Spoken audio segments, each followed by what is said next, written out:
Hi students, this is video to show you how to access remotely the college computers, where you can allow you to use some of the softwares that are available on those computers, especially the Microsoft Office softwares.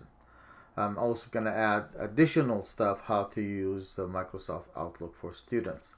This website you want to go into is https://horizon.highline.edu. So I'm going to copy this website and add it in here. And it's going to come up to this window here. You have two options. The left options, this one here, is actually installing the desktop software to allow you to remotely access the computers.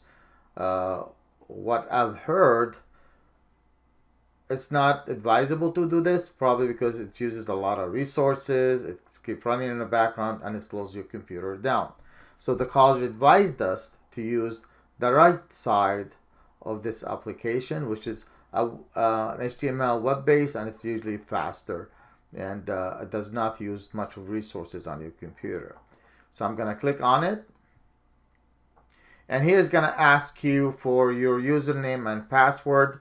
Please add your username and password.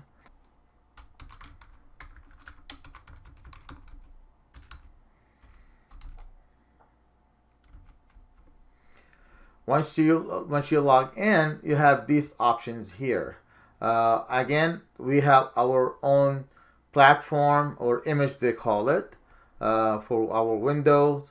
Make sure you use this one here, Windows 10. So I'm gonna click on it. Now, since this is your first time gonna do this, it's like a little longer. Okay, back to safety.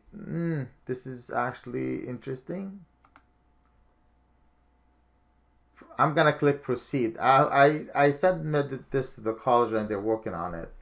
So I'm gonna click proceed and we're gonna go ahead and open the desktop. So this is, since it's your first time accessing this application, it's gonna take a little while to do it. Click to enable audio, click OK.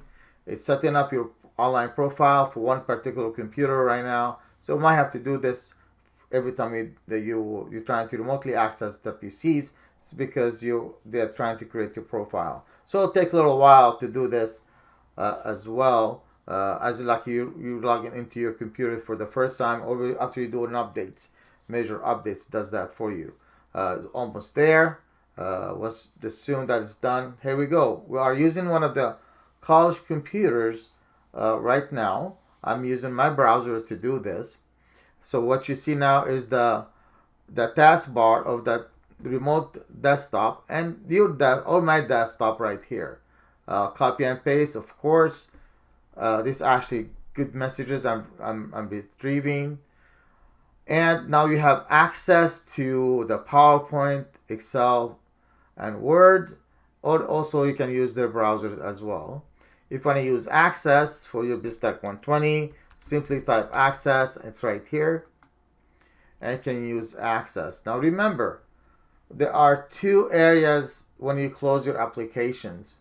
Here to close Access and here to close the browser. Make sure do not close the browser, or you have to go into it again. I'm going to close this.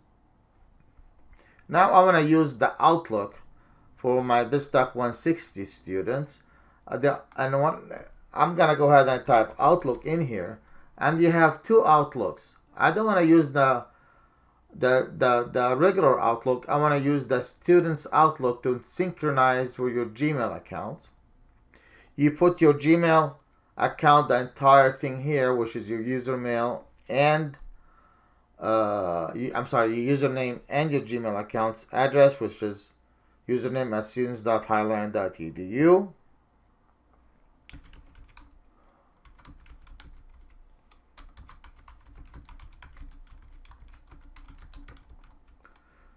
Click continue. You are now launching your preferred browser. Make sure everything is correct. If it's not correct, we'll give you an error. So I'm gonna go next. Now it does ask for the password. You put your passwords in here. We report this to Highline College, and hopefully they are working on it to fix it. Click next. Hopefully the password is correct. Since it's not mine, I don't want to save it. It's telling me now this particular email, all this information is being synced. Then click allow. So you're allowing your local Outlook to sync with your Gmail account. You create profile. You don't need to check this stuff. Start your Microsoft Outlook.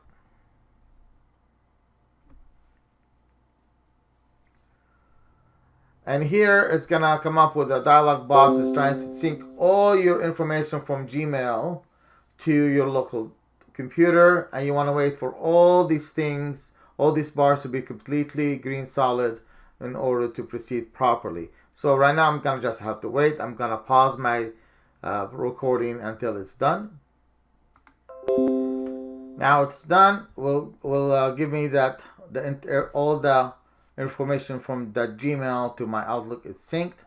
The sad part, you have to do this every time you come in to do the work. Another sad part, you don't have your work that you've done to your Outlook, it may not be saved. If it's saved, it's awesome. If it's not, I'm terribly sorry. But if you use your own desktop, it's much better. Just close and follow the instruction from your textbooks.